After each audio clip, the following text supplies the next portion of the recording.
En Ukraine, des frappes dans la région d'Odessa ont fait au moins 17 morts selon Kiev. Des missiles ont été tirés depuis la mer Noire.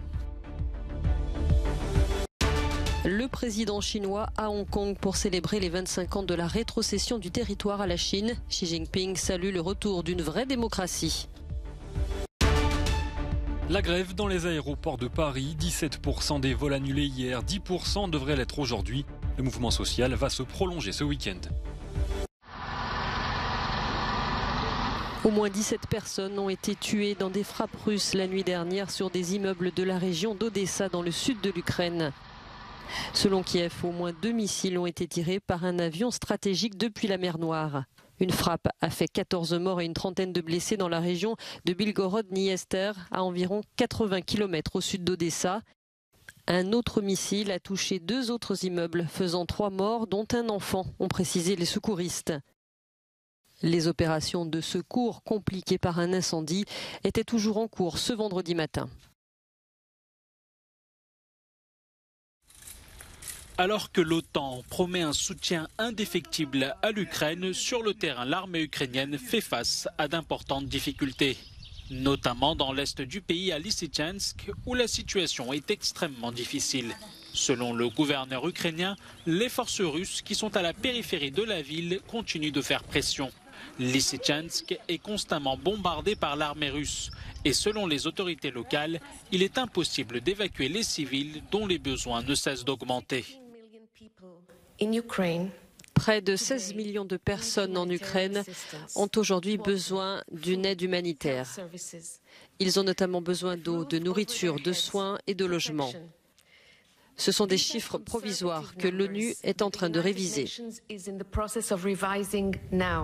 Ce jeudi, l'Ukraine s'est félicitée du départ des forces russes de l'île aux serpents, dont Moscou avait pris le contrôle dès les premières heures de son offensive.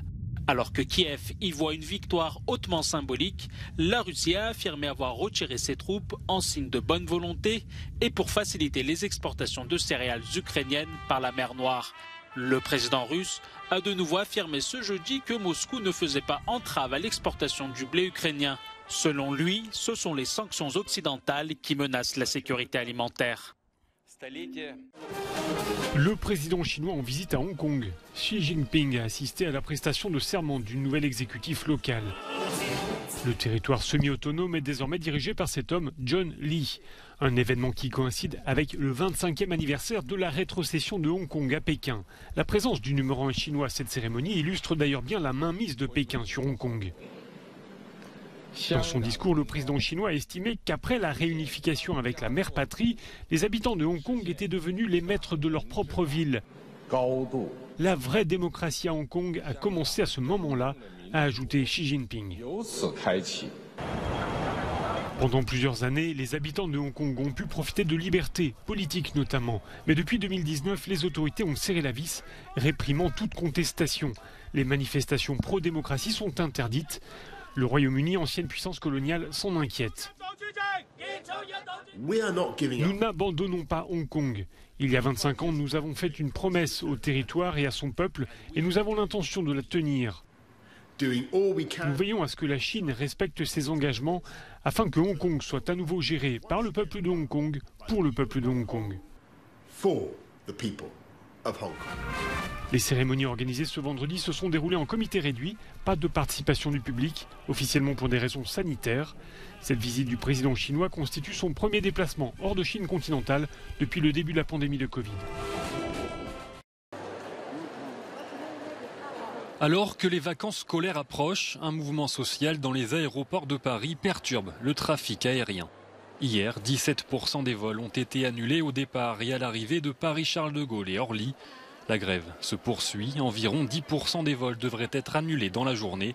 Des annulations préventives par mesure de sécurité puisque la grève des sapeurs-pompiers de l'aéroport de Roissy impose la fermeture d'une partie des pistes. La situation ne devrait pas s'améliorer ce week-end puisque dès aujourd'hui, les salariés des aéroports parisiens sont appelés à rejoindre une grève désormais multisectorielle et intersyndicale dans le prolongement du mouvement social du 9 juin. La République tchèque prend ce vendredi la présidence tournante de l'Union européenne. À cette occasion, le président du Conseil européen Charles Michel a rencontré hier le Premier ministre tchèque Petr Fiala. Au cours de son mandat de 6 mois, Prague entend approfondir la coopération avec les pays partageant les mêmes valeurs, un sujet déjà abordé par la France.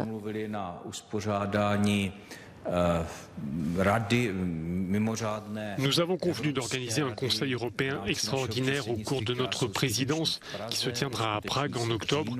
Et nous avons également parlé du projet d'Europe élargie dans le cadre duquel nous créerions une plateforme permettant à tous les pays européens à vocation démocratique de se rencontrer.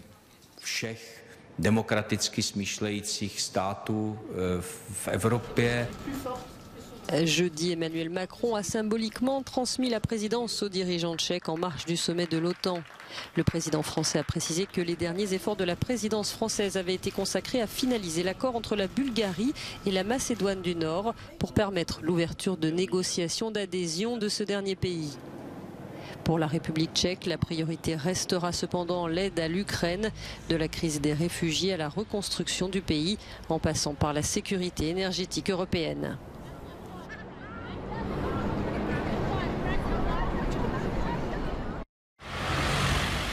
Dans ce bar de Pristina, la capitale du Kosovo, les citoyens de l'Union européenne sont persona non grata.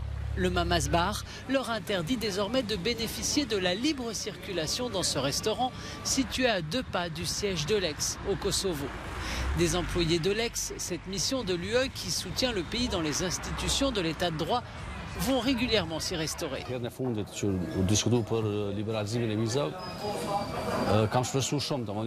C'est ma façon de protester contre la discrimination dont je suis victime, parce que je ne peux pas me déplacer librement. Notre peuple, nos jeunes, sont isolés.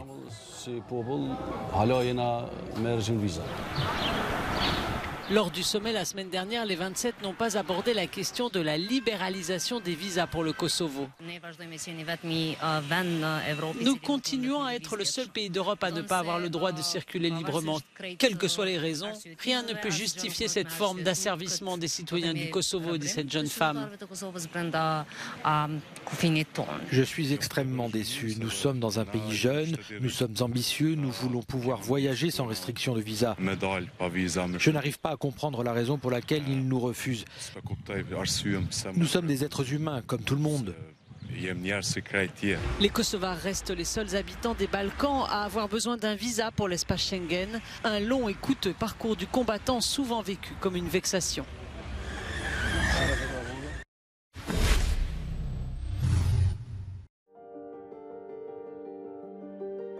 C'est une découverte restée gravée dans la mémoire des 6000 chercheurs du CERN, le laboratoire européen de physique des particules.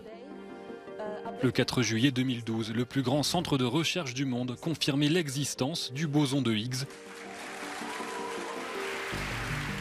Cette particule, longtemps recherchée, validait la théorie de François Englert et Peter Higgs sur l'origine de la masse de tout notre univers. Les deux scientifiques ont ensuite reçu le prix Nobel de physique l'année suivante. 10 ans plus tard, à l'approche de l'anniversaire de cette découverte, le CERN, basé à Genève, va relancer le plus grand accélérateur de particules du monde. À l'arrêt depuis 3 ans pour être modernisé, le LHC reprend du service avec une puissance jamais atteinte auparavant.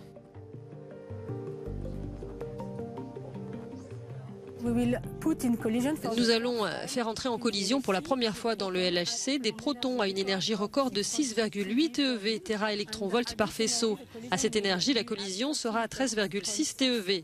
À partir de ce moment, la prise de données de l'expérience servira pour une longue durée de 3 ans, en espérant que nous aurons de nouvelles découvertes et des choses intéressantes qui sortiront de ces collisions. Dans l'accélérateur de particules de 27 km de long situé à une centaine de mètres de profondeur, les particules entrent en collision à une vitesse proche de la lumière. Grâce à lui, les scientifiques du CERN vont pouvoir étudier le boson de Higgs dans les moindres détails. L'enjeu, arriver à le produire à la chaîne pour ouvrir la porte d'une nouvelle physique et ainsi combler certaines lacunes de notre compréhension de l'origine de l'univers.